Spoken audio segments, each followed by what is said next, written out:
Let's go. What a thrilling and exciting game. Jorge Gonzalez, Top Bin 90. We're back for another podcast. Big crowd here today. Charlotte FC have forced a game 3 against Orlando. Who are we kidding? We knew it was going to go to 3 games, right? And so to the left of me, I've got my man, Mr. Caleb Adams. How are you today? Doing good, feeling good. Feeling good after the win? Always. Nice. And to the left of him, we've got Mr. Lee from CLTFC Fan TV. Lee, how are you? Good, man. Yourself? I'm great. I'm great. Did you enjoy that penalty shootout? Yeah, it was good. Not enjoying the clocks going back an hour, but that's a whole nother conversation. And then to the right of me, I have Mr. Bam Maurer Media. How are you today? Yo, I'm doing good. Doing good? Yeah, it's been solid. Yeah, solid week. I feel like we've done a ton of podcasts. We have done a ton of Sick of y'all. Yeah. People are like, dang, we don't want to watch anymore. We know. How much more can you talk about Facundo Torres? Cold. Nice. With that said, though, let's talk a little bit about this match. Obviously, Charlotte FC went into this game needing to have a victory or go home, right? We touched on our preview a little bit about some of the things that we needed to see from this team, and I think we saw that this weekend. I mean, I felt like they started a little slow, but they grew into this game, right? And the playoff man for Charlotte FC for me so far has been Kalina. Kept us in Orlando and was the main man this past Friday. Mhm. So I'll start off with you, Brian. Talk to me about this game. Yeah, I think the big thing was they gave up 0 shots to Orlando in the first half. I think that showed that they settled in really well and took the game, by the scruff of the neck, which was important because I mean they just got off to such a slow start in game 1. So them getting off to a bit of a quicker start. I mean, I do think the first few minutes Orlando had a decent amount of the ball, but then after, I mean, they didn't make anything of it. And then Charlotte really kind of took control, and the game was theirs after that. And so just that first half, having that much kind of just control of the game, not allowing anything at all to Orlando was really impressive for me. And still only even 3 shots total in the whole game. So I think finding a solution to Facundo Torres and Dagger Dan on the right-hand side was huge. They didn't give up a ton of just opportunities from that side at all. Just really nothing on that side of the ball or on that side of the field. So I think those were the big things for me. The keys was shutting down Facundo Torres for the most of the game, their key playmaker, and just shutting down Orlando as a whole was a huge plus. Nice. Big step up. We talked about, in the past, Lee, you've coined this, Charlotte is going to Charlotte, right? Yeah. And, first to the inaugural match, we lost, right? First game of the season last year, we lost again. First play-in game, we got destroyed. Yeah. First official home playoff game, right? Charlotte did not Charlotte, but I guess talk to me about what you saw in this match. Oh, I don't know, man. I just to your points, right? I mean, it was a different first half for sure than it was when were in Orlando. The problem for me is when I'm right behind that behind the goal in the supporters section, man, it's like everybody's talking to you, and it's really kind of hard to see what's going on the pitch. Unfortunately, I didn't get to go back and watch the game, but I would just say I just thought the boys played with more, like I think Westwood said it right. Like they gave them too much respect that first game, and they came out and actually like we applied our game to it. You know, obviously, depending on if that was offside or not. I mean, I'm sure Orlando fans are bitching that it wasn't, right? But I mean, it could have been a whole nother story. But Charlotte, right? Charlotte was gonna Charlotte. We did it. It goes both ways. We won our first home game. Hopefully, we go down there Saturday. We pull out a result, and then we come back and beat Atlanta in Charlotte. Listen, we'll get into the playoffs just in general here in a minute, but it's been some spectacular games. Not I just do want to ours. add, it was a great atmosphere, man. Yeah. Everybody was there. It was a lot louder, and you could feel the vibe, Yeah. man. Even from the courtyard to the march, you could just feel it all. Mhm. I just thought the intro to the game with the new graphics and everything was really good. Like Charlotte knows how to put on a good time, Spectacle, man. yeah. So kudos to all the people that got involved in that. Yeah, I mean, talk to me a little bit about that, Caleb, because I know we've mentioned in the past, like, will this team live up for it? And they did. Yeah, I think for me, I was a little concerned after the first 20 minutes because I could see that the crowd wanted something to cheer for. You could feel it. Yeah. Like Orlando had a ton of the ball. Yep.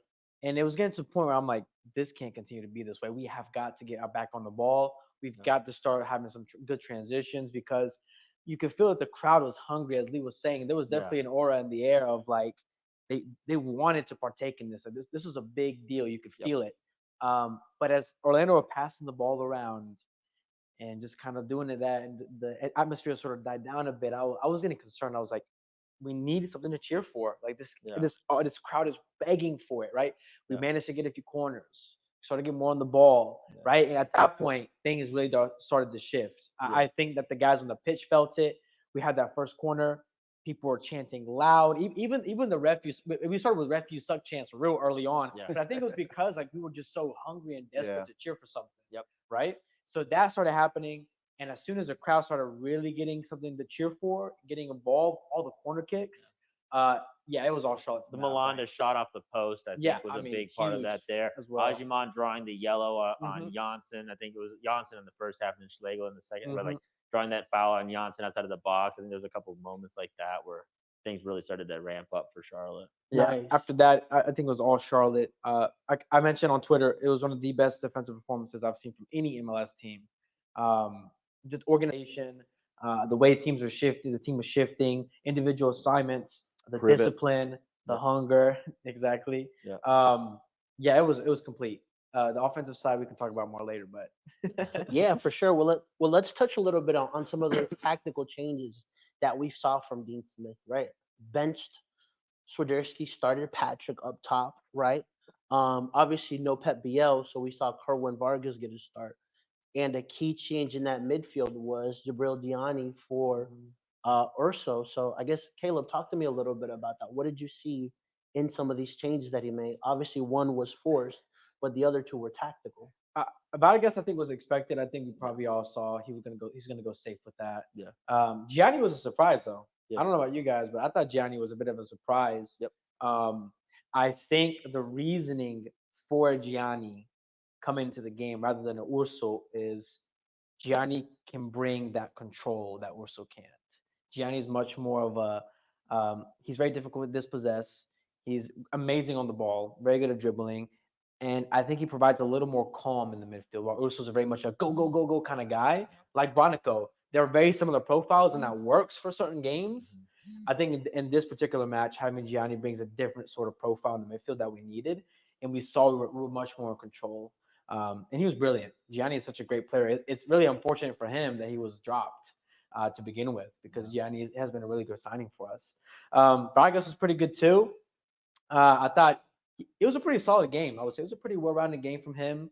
Final product still lacking. But for me, I want to give a quick shout out to Reem, because Reem didn't have the best game the first game that we Yeah. played. Yeah. He was struggling on the by himself, kind of Yeah. isolated out there. But Dean did make that shift where Dean was starting to play really pinching even more, and he was being asked by Dean to pressure the ball quicker instead of waiting it to come to him. We saw Facundo get the ball, other players get the ball on Reem's side, and have the ability to turn and face and attack him, and that's when he struggles. This game, Reem was there before the ball was even arriving at those guys. He did a really good job recognizing that. So shout out to Reem. I thought he was our best defender tonight. Nice. I was gonna mention Diani is that I think that was one of the other reasons to add Diani to it as a more defensive presence on that side of the field to kind of help stop, because that was one of the keys we made in our last podcast was like, was the key to switch Reem or Urnan, and for me it wasn't. It was to stop the ball before it got to Torres and Dagger Dan on that right side, because once you got the 2v1, it's over anyway. You got to stop the 2v1 from happening, and so I think that's where like Reem jumping the passing lanes, but Diani also just being in that position to kind of stop those outlet passes from even developing on that side was super key, and that's why they just couldn't get anything going on the right side. Yeah, I mean, you've been very pro Patrick Ajiman. Oh, He yeah. got the start. Talk to me about his game. I mean, he definitely had some misses, especially with his passing. Which is, I mean, has happened, right? I think a lot of people have given him grief for that. I think the overall, what I saw out of this game, whether it's Ajiman or from anybody in the attack, is that Pep Bial is really a huge difference maker for Yeah. this team right now, and his lack of presence. Whether it was because when Patrick Ajiman started with him in DC, like they had a lot more, just opportunity. I mean, obviously DC is a completely different opponent than Orlando, but just in all the other previous games, when Pep Bial is on the right, it just seems like the team is producing chances at a different rate and creating different types of opportunities that just aren't there when he's not there. And I think for me, if Bial is in that spot and giving the chances to Patrick Ajiman, you probably see a different outcome in this game as well. For me, that's really the difference. It's almost like a weird blessing in disguise for Bial, where he has the red card because they advance to a third game. You can kind of see his presence lacking, and so he has an opportunity to kind of show that presence again in this third game. But for me, Patrick Ajiman definitely missed a couple of opportunities, but the quantity of opportunities weren't there like they had been in the previous games, and that's what I think really needs to change in this third one. Is they have, as they gain more control in this third game, which I'm assuming is, I'm predicting that they have a little bit more control than they did in the first game. Can they create more opportunities with that? Because that's what has been lacking both of these games. Charlotte really haven't created enough opportunities, and that's what they had leading up to the playoffs. Yeah, and we've touched on. I don't know how much more we can talk about Kalina, right? Well, like Yeah, no, like, you're right though. MLS Yeah. goalkeeper of the year. Like Yeah. if they do not give this man that award, right? Yeah. Like I will be leading that riot, man. we right at dawn. Yes, let's go, man. But about his performances, obviously he kept us in Orlando, Yeah, and he was big for us this weekend. he's just been big all season, man. Right? I mean, again, Your I've favorite said this player. over and over again this season. This man has made me eat crow, and Kalina, I apologize. I'll say it for the rest of the season. But yeah, I mean, from the saves he's made during the game to stepping up huge, come like make or break for us, right? I mean, he pulled what 2 saves out there, keeps us in it, and like he says, man, the only thing he's looking forward to is December 7th. So, hopefully, I put my money where my mouth is, man. I bet Charlotte to win it all. So, hopefully we roll through, man. And like this weekend's just going to be a huge game, right? I mean, both teams basically you win or go home, and Yeah, it's going to be interesting to see who steps up and Yeah. actually becomes that player for us. definitely in that first game we talked about, like heading into the preview that we did about those small differences that are gonna make you either win or lose, right? We saw that in Orlando for Orlando, Mhm. and then we saw that in Charlotte in the penalties, right? Kalina, I think making that first save was huge, but also Patrick scoring that first penalty is just as big, It is. right? Yeah. And so I guess talk to me about the feeling of like going into penalties, because I think Dean said it the best to these guys. He said, "You guys go out there. I'm proud of the performance that you've put out here.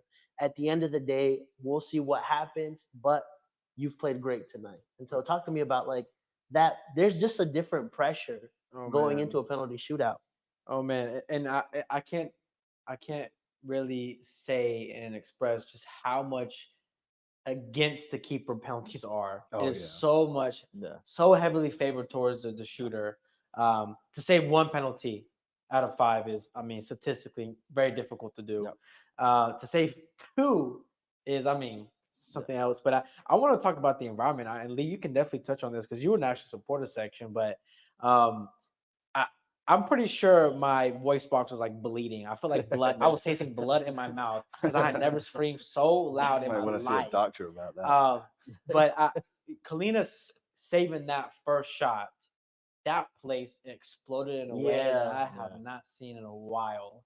I mean, it was electric. It was loud in there, and then the Kalina Yeah. chants. That set the tone. I think at that moment, all of us felt like, nah, we got this, and Yeah. and it gave the players the drive to. Pat steps up, makes it, buries it right, Yep. and guess what he does? He turns to the crowd and starts pumping them up, Yeah. starts hyping Yeah. them up. So that's the home crowd advantage, man. Yeah. is, That it is. 12th man was important. It was, It man. was. Well, being English, we do not do well on penalties. So, I'm always like, oh, damn it. You're always thinking the worst. But no, like you said, right? When Kalino saved that first one, man, the crowd it lit. I just had goosebumps, man. Yeah. I had some goosebumps. And, like you said, Patrick cheering everybody on. It's got to be intimidating for the away players, right? Because what was good was the crowd could realize that when it came to us taking a penalty, everybody kind of quieting down, let the guys concentrate and not try to put that sort of 12th man pressure on them, right? But yeah, so it was good to see, man, and just I mean the three that we stepped up, right? Patrick, Carroll, and Westwood came in, slotted them home, man, and when that last one was saved, geez, man, it was like I'll add real quick. Something interesting about MLS Next Pro is they practice a lot of penalties in Yeah. MLS Next Pro. With the way the league is formatted, Yep. I wonder if that played a role in how confident Pat was to step up. That's a good question. I mean, it's a big reason why they set up the league like that was to give guys opportunities to have those kind of big time plays and pay dividends this weekend. I also think is props to Dean for setting up the five the way he did. He went with his strong like the finishers first, and then I mean we don't know who was going to be taking them after that 4 and 5, but it looked like Pareja kind of took a different route where it was like he kind of saved. It looks like probably Facundo Torres for last, but didn't really. I mean, he went like Janssen is center back second, right? So Yeah. he kind of had a little bit different of approach where he's kind of building up, maybe saving his stronger finishers for the end, and then that strategy did not work out at all. Yeah. good. Kalina blew up that strategy. Yeah, Yeah. for sure. Yeah. And I also love, I mean, Kalina's comments at the end. That's the mentality I like to see where he said, it's just another game. I'm like, bro, this is the home playoff. What are you Yeah. talking about right But it's fair though. I mean, that's what he said though. Like his thing He is did. December 7th. He did. And you know what? Like because of him, there is a game 3. Yep. Does it worry you guys a little bit though that we haven't scored an open play goal? Kind of, but I mean, I think you mentioned it, right? And I can't remember if it was before the show or when we started, but the deal with Pep, right? And not having those chances come in for Patrick and that sort of thing. So, again, it gives Pep a chance to kind of show what he's worth and earn that contract for next season, right? Yeah, I think it comes down to volume. I mean, because they had some chances in this last game. Melendez obviously was probably the most golden opportunity just because of how close he was and putting it off the post. But like the quantity of chances haven't been there through both legs so far. So, and that's what really had changed in that final stretch. They were scoring 3 or 4 goals because they were putting 20 shots away. Yeah. So like when you have that volume up, the opportunity for goals is just there. And I want to add real quick. I think Abada does. We haven't talked much about him, but I actually feel that he's been our most consistent attacker in the playoffs. In the first game, there was nothing happening, and if it was happening, it was Abada doing something, at least Fair, trying yeah. something. Yeah. Even in the second game here, Abada had that header that I don't know how he generated so much power on it. Yeah. It looked like I'm like, this is On going to be target. a half chance, but he was able to generate so much power on there, and it's been a little bit unfair on him just because he hasn't had the service that he also needs. Right? Yeah. He's not so much a creator. He's more of a finishing winger. We know that. But I do think with Bale back again, Bale just brings so much more balance into that front three, and this is a really huge opportunity. And what a great storyline Bale comes back on the revenge game. He was at the stadium in Bank of America watching with his parents. He Yeah. comes back the next game. He's on fire. He's like, you know what? Like, this is my time to shine, right? So what a great potential storyline there. And we said a bazillion times, depth, that gets you to the regular season, but it's in these moments. This is where the DPs come in. This is Yeah. where they're paid for. It's Yeah. these moments. Yeah, DPs are the keeper. Our keeper's been our DP. Yeah, no, These he has. and you know what? Like, it's very interesting because a lot of these matches have gone down to penalties, right, in playoffs. So keepers, Yeah, crucial to I'm it. escaping Houston Dynamo's goalkeeper's Keith name. Clark.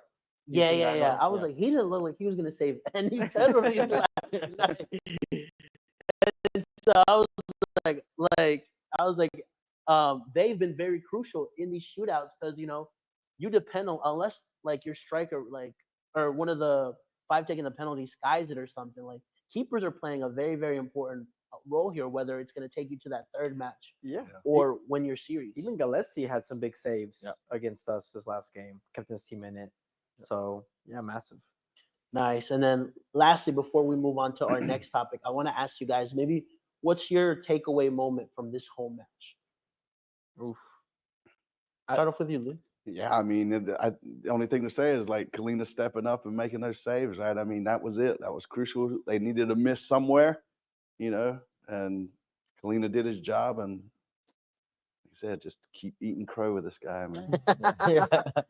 I think for me it was just like that they established a lot more control and the style of play Yeah. that they want: off ball control, defensive control. Keeping an attack like Orlando down to 3 shots total in the game is really impressive, especially with the way Pareja can just keep unloading the clip on you because he starts with Enrique, but he brings in Duncan McGuire, and then he brings in Muriel, and it's just like that's what I felt like. That's what I felt like in the first game because I literally tweeted, I was like, oh, he's just unloading the clip on him because it's like they're up, they score a goal, then it's like, okay, have another striker. They score a second goal, okay, have another striker. And it's just like they can just the way they can unload like that on you.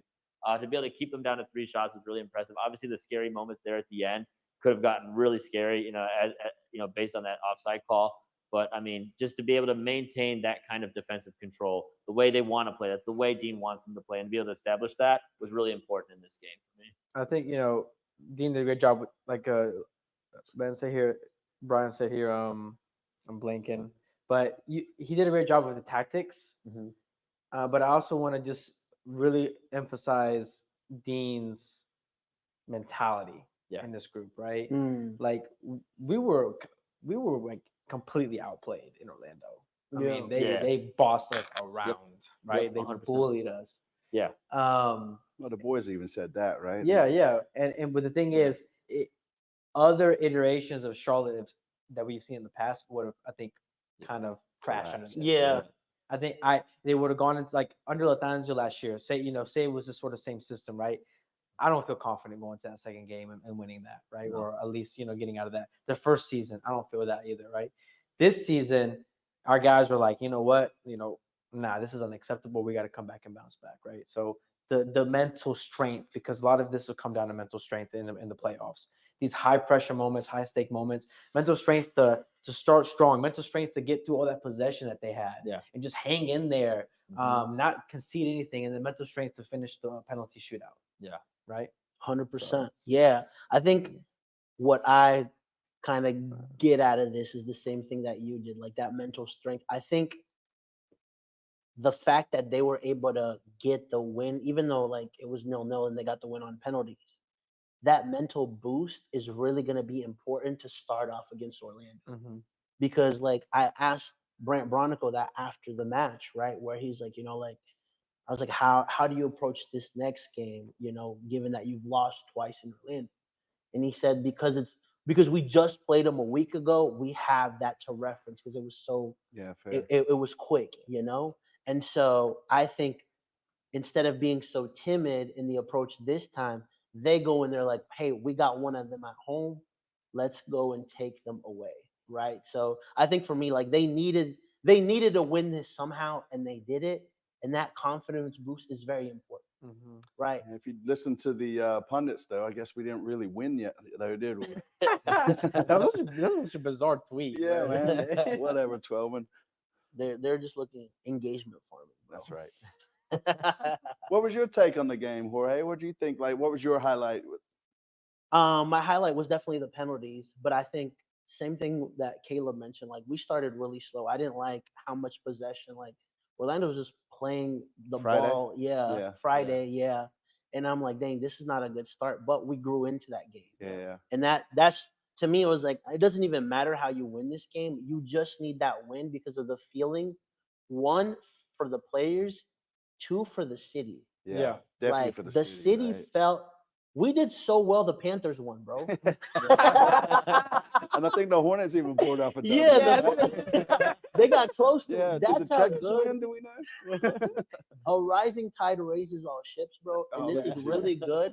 That's a good saying. man. Yeah. This is really good for the city Yeah. to feel an atmosphere. One, Yeah. for the soccer fans, two for the players, and three for the people that have never experienced Yeah. something like this. They go and they're like, Yeah. "Yo, this was There's amazing." a lot of you first know, timers there. it's that I very saw, too. different There when were, you yeah, there were. when you're a first time when you go to a loss versus going to a win, right? And Yeah. so, especially a playoff win, Yeah. the city hasn't experienced something like that, Right. since 2020 BC before COVID. 2020. You know, And PKs are fun for a new fan too, just because it's like nonstop action. So that Yeah. whole moment Yeah. for like Great that point. 10 minutes is just like you're just getting hit with a key play after key play after key play. Yeah. Which is just a good build up for a finish if you're a new fan as well. Do we need to be concerned though, because we haven't scored against these guys yet? Yes. Yeah. Yeah. 100%. we for sure. yeah.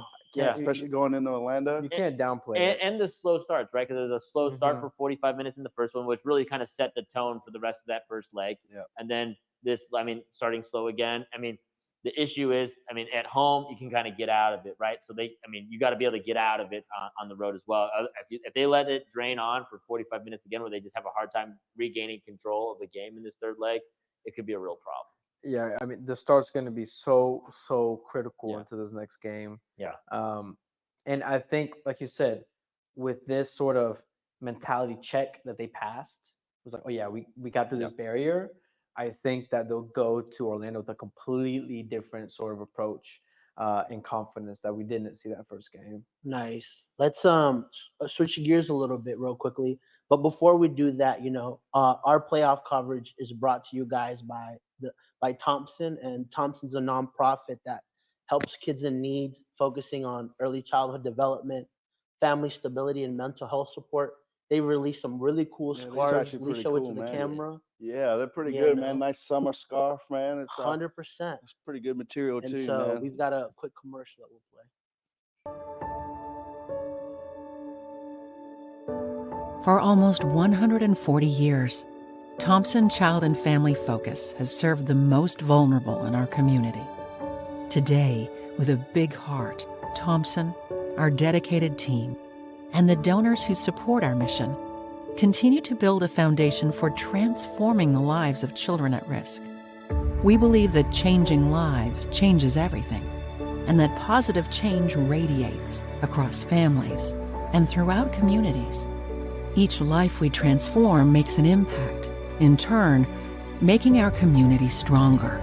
Every day, the life-altering services and care Thompson provides make an extraordinary difference, helping our neighbors to heal and thrive. Our educated, trustworthy, and passionate staff deliver a wide range of evidence-based practices, including early childhood programs to inspire education, provide behavioral therapy, and encourage healthy development. The work we do makes all the difference in the world to the children, families, and communities we serve. Join us as Thompson continues to transform lives and lead the way toward a future where our ultimate vision has come true. All children healthy, all families thriving, all communities strong. Thompson Child and Family Focus. Changing lives changes everything. Awesome. So that's a little bit about the Thompson Group. If you guys didn't check them out this weekend, they were out there, So if you didn't get a chance to get your scarf, you have an opportunity to still donate online, and they'll send you a scarf and they'll also give a scarf to one of the kids that they serve. So they're doing some really cool, amazing things. I believe they have a partnership with Charlotte FC as well. So it's not the last time you'll hear about them. Is there anything you want to add to that?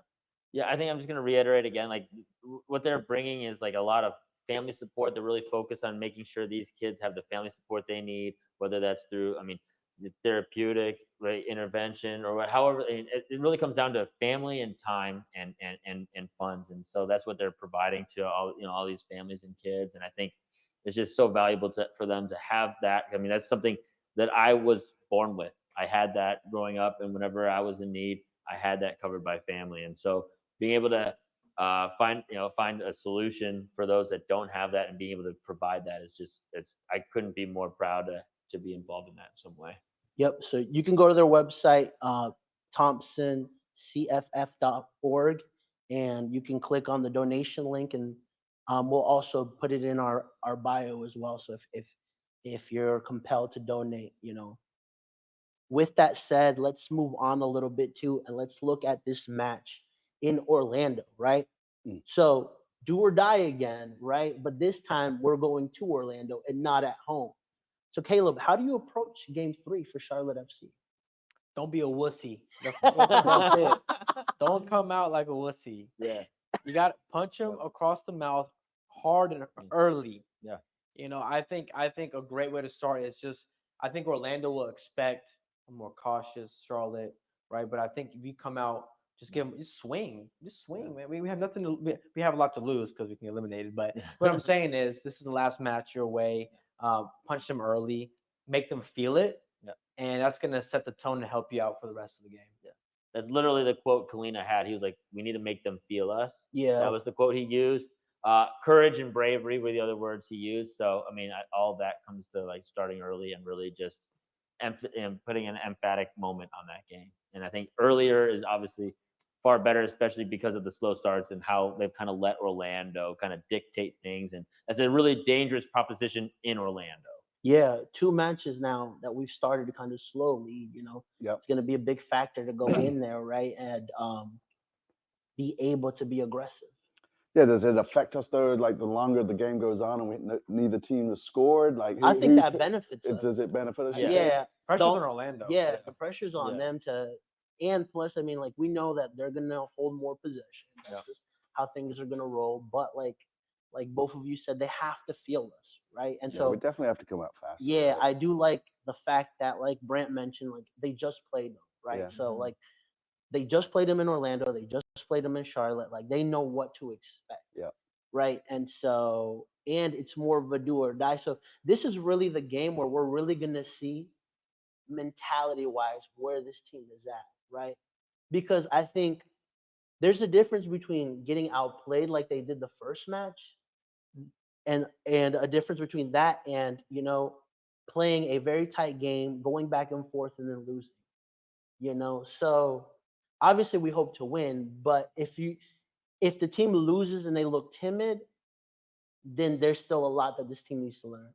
If this team loses and they go out with a fight, I'm okay with that because at the end of the day, like if you look talent wise, you've touched on it already, right?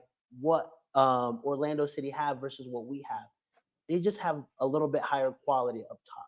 Yeah, I think mentality is important, coming out strong is important, but who's gonna set that tone? I think the DPs have to set that tone early. I think if Sodersi does get to start again, Abada will likely get a start. Biel will probably also start. There's a good chance all 3 DPs start. They need to set the tone. Our defense has set the tone for us all season long. Yeah. This last game, Reem, Malanda, Privet, Kalina, Byrne have been setting the tone for the team. They've done their job.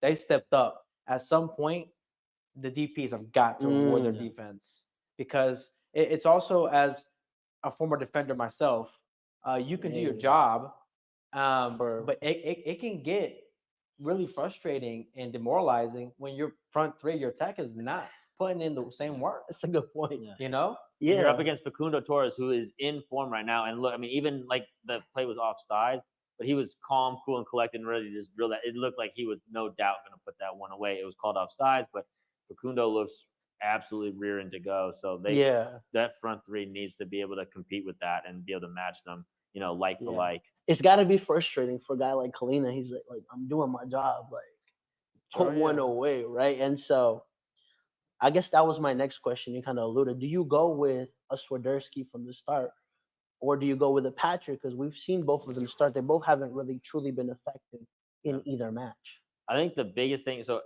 if Carroll starts, you can't let him be on an island like he was in the first match. Right. He was completely just a non-factor, and a big part of that is because he was by himself with two center backs, and how deep Orlando were. I mean, Orlando pushed Charlotte FC, the rest of their guys back. If Carroll's that far on an island, the preference has got to be Ajiman in that situation, just to be able to handle that kind of spot. That's more of Patrick's game than Carroll's. And if Carroll gets to start, you got to find a way to get him connecting with his teammates better and quicker in the game. If the strategy is to kind of like maintain off the ball control and maybe allow Orlando to have the ball and being willing to kind of hit him on a quicker counter, more direct counter, then I think Patrick Ajiman should get the start. So it kind of just depends on how Dean feels like this game should go. I think he's got. I mean, and all Westwood has mentioned this. Like he's got two options that I think Dean is confident in at least throwing out there. It's just which kind of route does he think this game is going to play out? What is Orlando going to bring? Does Pareja make some changes now that they've now also gotten shut out? Does he make some changes to his attack? He's got other options. So Well, it'll the be thing interesting. is, though, if he does start with Carroll and it's the same as Yeah. the first game, like you got to be quicker to make that sub, Yep, right? there's a huge Instead of Yeah. waiting to that 70, That's a great- 70, like let great point. Patrick Yeah. get in the game Yeah. and then actually put some Yep. sort of, Yeah. hopefully can change the But game. speaking to that connection between that front three, especially whether it's Pep or Pep and Swiderski or Pep and Patrick, that has to be there because the few times we kind of got into the game in Orlando, you're right, like, Abada was doing something, but it's also in that second half where, Pep was like floating a little bit more centrally and trying to get a ball to Abada, trying to have an impact in the game. Pep will ultimately be the deciding factor in this game. I'll say it now. It's not going to be Swiderski and it's not going to be Adjuang. No. Like these guys, they're decent players, they're good players, but they can't create moments for themselves. But it's going to be Pep at the end of the day. Yeah. Pep is going to be how good he is on the day is going to determine how good we are on offense. And the whole team, we saw it. I mean, I was just thinking of that when he started kind of getting into it last match and that we played in the series. Pep, he was doing these switches, like hitting these like slice balls onto the other side, completely unbalancing the defense, moving and shifting the side. Those passes will open up those lanes for Ajiman. Those passes are what open up those lanes for Abada. So even if he's not directly involved in making an assist, his passing vision is still unbalancing defenses, which we cannot do with Vargas, Abada, and Swiderski or Patrick Ajiman. We can't do that. It's a great point. And so Pep has got a really great opportunity, A, to keep his job, and B, to really establish himself as, hey, I can be that guy for this team. Yeah, what better way to prove that, right? And like you didn't play the last game. So you should be ready to go like, hey, I have another opportunity thanks Got to to like rest his legs. us being able to win. Now I come into this game and I have to be like talk about setting the tone. He has to be one of the players that sets the tone. Prove it, Pep. Prove that you are the DP10 that we've been crying for the last 3 3 years, years. right? Because we've seen moments, right? Yeah. But that's not enough. Like if we're eventually going to be a MLS caliber challenging team, these are the first moments that you start showing that you can be that guy. Yeah, and You don't got- do anything stupid on 89th minute. Yeah, I mean, like, You got to get him touches early.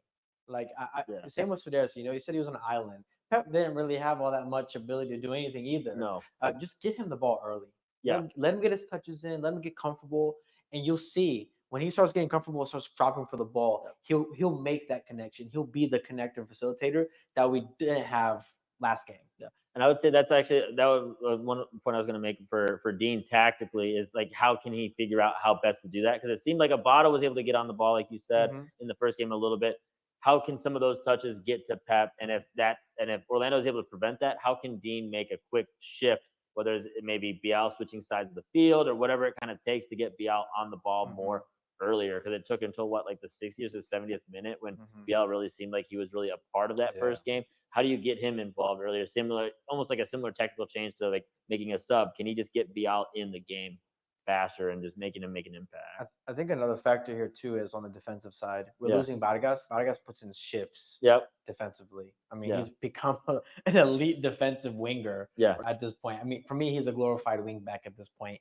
But does that very well. Yeah. So, he was on the left side with Reem on that side. Yep. He would not be there this time around. It'll be Abada there now. Yeah. And it's also going to be Biel on the other side, who's not a defensive No. stalwart either. No.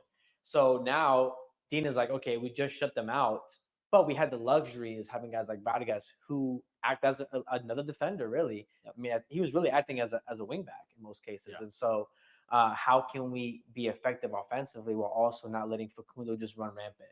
It's tricky. Yeah, because that does play into Orlando's game. Because if your three attackers don't really put in the shift defensively, I mean, Orlando loves that because that's how they get those numerical advantages with Dagger Dan. I mean, their fullbacks go forward like almost no other team I've seen. I mean, that first crazy touch on possession. that. I mean, 9 In guys Orlando, around the box. Rafael Santos and Dagger Dan. And Dagger Dan in this last game, he was playing as a second striker half the game. He's just constantly super high. So if your 3 DPs aren't, and all 3 DPs start for Charlotte and they don't really track back defensively, I mean, Orlando will take advantage of some numbers because Dagger Dan and Rafael Santos both just push so high. It's really wild for me to see sometimes. Like Columbus Crew's the only team that I've really seen that is that aggressive with the way they throw numbers forward like that. Yeah.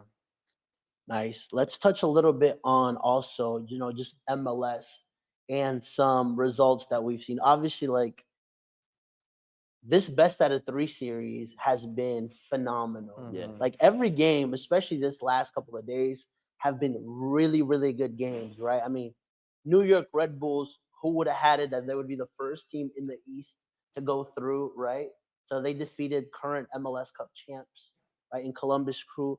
Atlanta United forced the 3rd game against Inter Miami, right? So there's a slight possibility that we host, another playoff game, which will be great. LAFC's just been destroying teams, right? Minnesota, they've already gone through. So talk to me about this MLS Cup playoffs.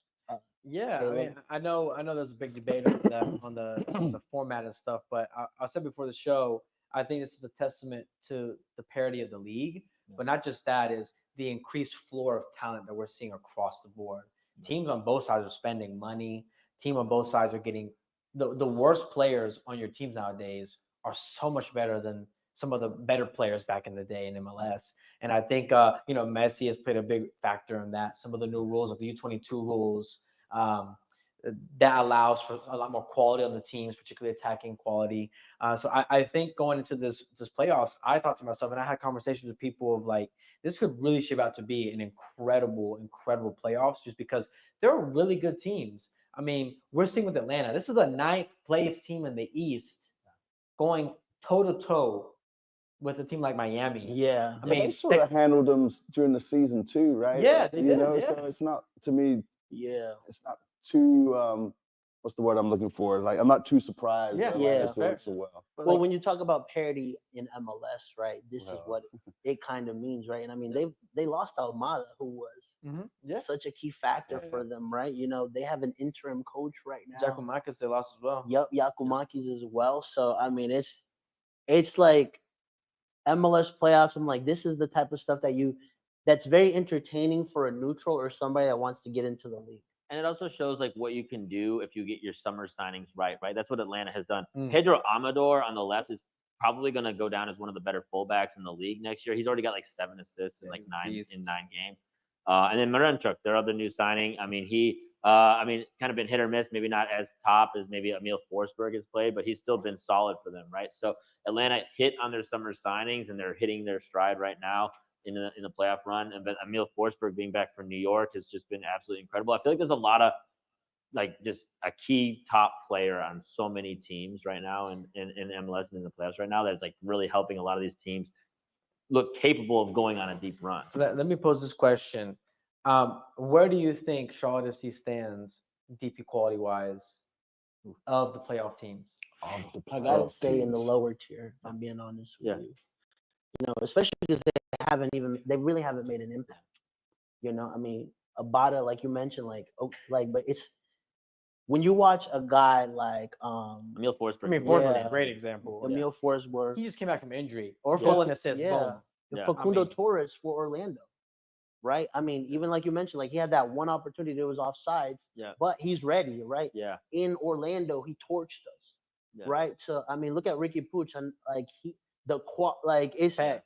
yeah, Gabriel Peck, who was named, newcomer of the year. Ryan Gauld against Yup, LAFC. Yup. Yeah, So underrated. He's We just can so go underrated. around here and just talk about these big names who have Yeah. contributed 100%. 20 plus goal contributions. Yeah. But when we look at our roster, so Yeah. again, I don't say that to disrespect the team. I say it because that's a mad respect to Dean Smith, who has created a real, true team, Yeah. Yeah. not relying on anyone. And the players who I think are playing above their means, in my opinion. I Yeah. do think that the team is, in many ways, overperforming. So, which is Yeah. exciting because like we have a window coming up. You know, we have some contracts running out. it's playoff time. What Yeah. you talking about I know, windows? man. Yeah. December 7th is not Yeah, a day, dude. My man. bad. Hey, Kalina, get on Hey, this. yo, man. Get him, Kalina. After Yeah. we win MLS Cup, There we're you gonna have a go, lot more yeah. people open to coming. So Yeah. Kalina needs that big Well, listen, hand. Gabriel Peck was the newcomer of the year. MLS, where's our goalkeeper of the year? Yes, I swear, Where is man. Kalina? If they don't give it to that guy, man, I'm There's leading no the, way. I'm There's no leading way it. they'll give it I'm to renting a bus and we're all going. Nice. I'm assuming everybody's in agreement that the biggest shock was Columbus getting eliminated, right? I think it is, man. Red Bull, I think a force Red Bull just a team that they're just an annoying team, man. I know, man. That's an I'm glad annoying we team. don't They're have to always face in them it. right away. And they do have a lot of talent. And I think Forsberg really unlocks them all. Like Lewis Yeah. Morgan is starting to look better. Dante Van Zier is starting to look better. Like he got a goal in this last one. So he's like Forsberg's also making a lot of their other key players better. And I think that's just what's changed the game for them. But the East is now with Columbus Crew being eliminated, wide open. It is wide open now. It's also a show of like what good form before the playoffs gets you Yeah. too, right? I mean, Yeah. because Atlanta was doing Yeah. pretty well with their form, right? And they come up playing us in Atlanta. Atlanta still worries me a little bit, but Yeah. Well, we Yeah. talked about that, right? We kind of wanted to face yeah, Cincy Cincinnati. or Columbus, Yeah, yeah. right? And look at them, like it's Yeah. kind of proven. We should have just gone Yeah. taking the egg in DC. Yeah, man, and, for sure. I'm like, dang, finishing fifth, like we got the harder side of the bracket. yeah, shut ourselves Hey, in the what, do foot. you, what do you think? What do you think Crew getting eliminated does for that sort of team and Wolf and Nancy's and their legacy?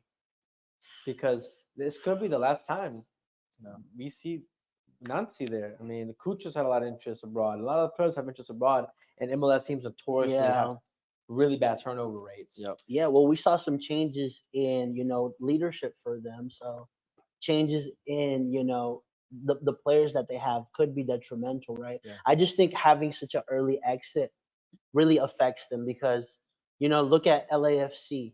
They made finals 2 years in a row. They won one and they lost one, right? Mm-hmm. But you could tell that like they continue to maintain that standard. that they have. Because Crew lost Champions Cup, right? Yeah. They lost that final. They had that MLS Cup, but a lot of people talk about them being the best ever team ever in MLS.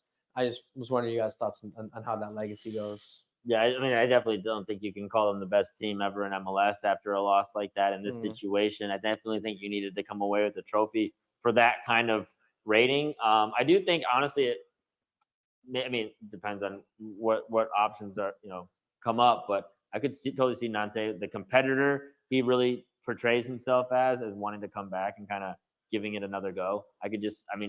From everything I've heard and seen from him, he seems like a real competitor who like views those kind of things and views those kind of moments as He left wanting to Montreal real strive for quick. it. Yeah, but Montreal's a But different Montreal was a animal. different, but they were Yeah. having so many.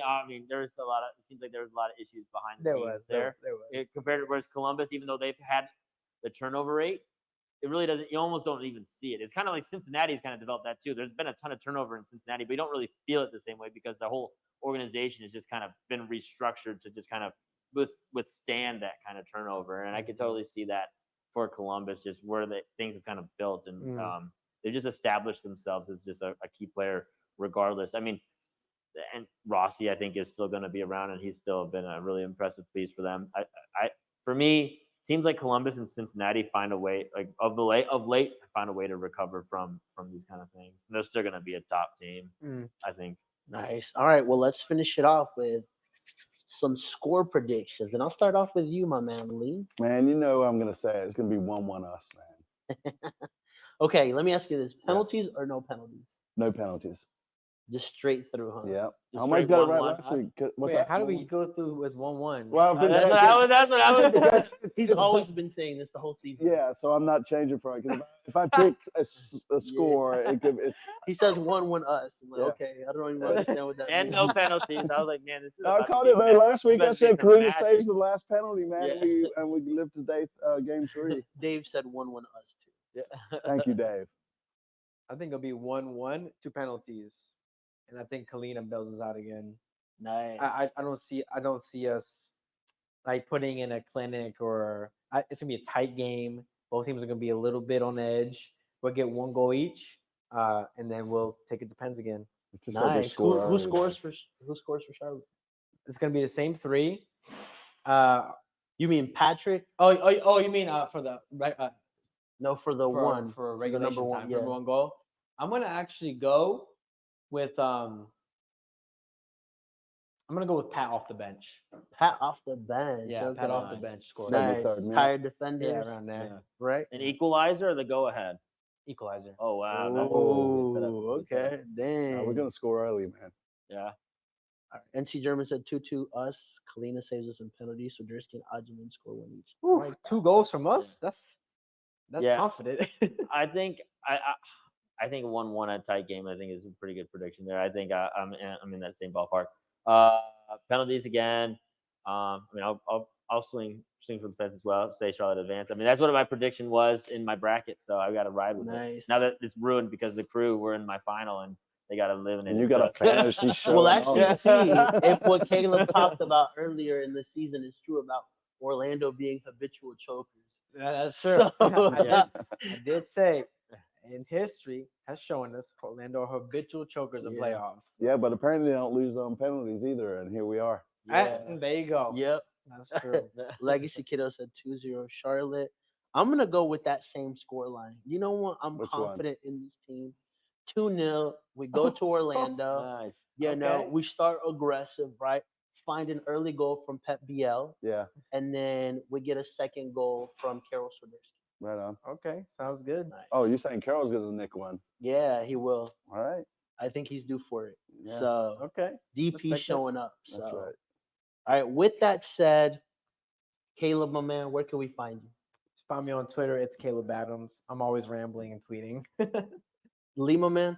At CLTFC Fan TV on all your socials, man.